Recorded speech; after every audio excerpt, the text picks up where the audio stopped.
to the BBC's Quentin Somerville. Quentin, the formalities are now over. I'm imagining any changes in strategy will be very nuanced.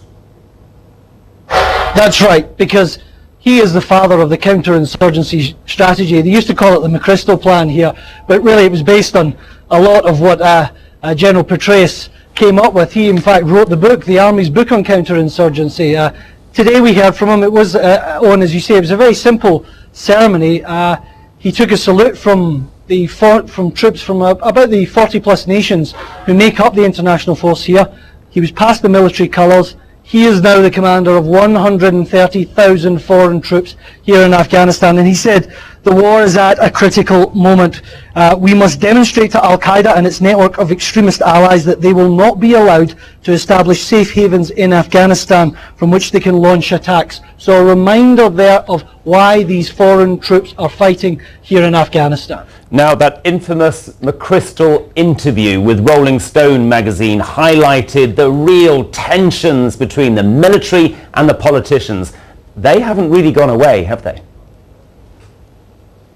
They haven't, but General Petraeus, from the moment he arrived here, from the moment he stepped on Afghan soil, has presented a very different message from that of General McChrystal. He was getting off the plane here in Kabul, and by his side was his diplomatic counterpart, Carl Eichenberg, the US ambassador to Kabul. On the other side he had Mark Sedwell, who's the NATO civilian representative. So you have a triumvirate, if you like, of civilian, political and military all working together to defeat the Taliban here. He said that at a meeting with President Karzai. He met with President Karzai yesterday for about an hour, and again emphasised that message of unity, and only with that unity will the forces here be able to engage and he says hopefully succeed against the Taliban. Quentin Somerville in Kabul, thank you. Voting is underway in Poland to elect a new president to succeed Lech Kaczynski. He was killed in a plane crash in April. The vote pits his brother Jarosław, a socially conservative nationalist, against the pro-business candidate Bronisław Komorowski, who's standing for the governing Civic platform. The Polish president's role is both ceremonial and he has the power to oppose and veto legislation. Earlier I spoke to our correspondent Adam Easton in Warsaw. I put it to him. It's a close race.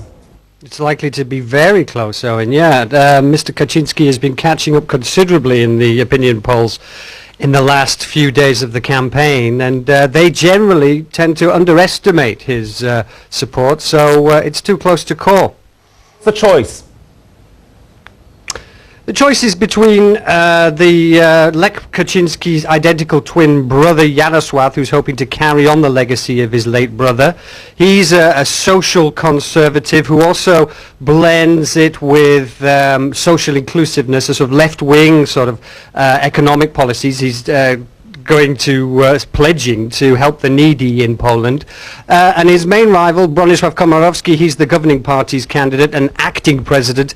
He's also socially conservative, a bit more modern and outward-looking in his outlook, but he's also much more pro-free market, and he's promising to actually continue the policies of the government, which actually, in terms of the economy, Poland was the only country in the European Union to avoid recession in 2009, so that's been going pretty well. But he represents a bit more of the same, not particularly attractive. Mr. Kaczynski's a more combative politician, but people know what he's like, and they voted him out of office as a prime minister 3 years ago. But since April's tragedy, he's portraying himself as a moderate, a man who's changed, who can work. He's shifted to the centre ground, and it's proved to be quite an attractive package.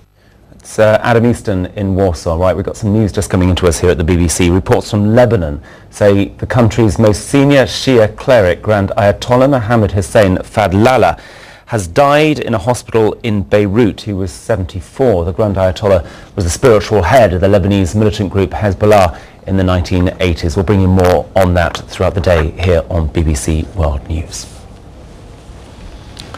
Now, at the World Cup in South Africa, Spain have got through to their first ever semi-final, where they'll play Germany, who've made more semi-final appearances than any other team. As ever, David Eads is following everything and more at Cape Town.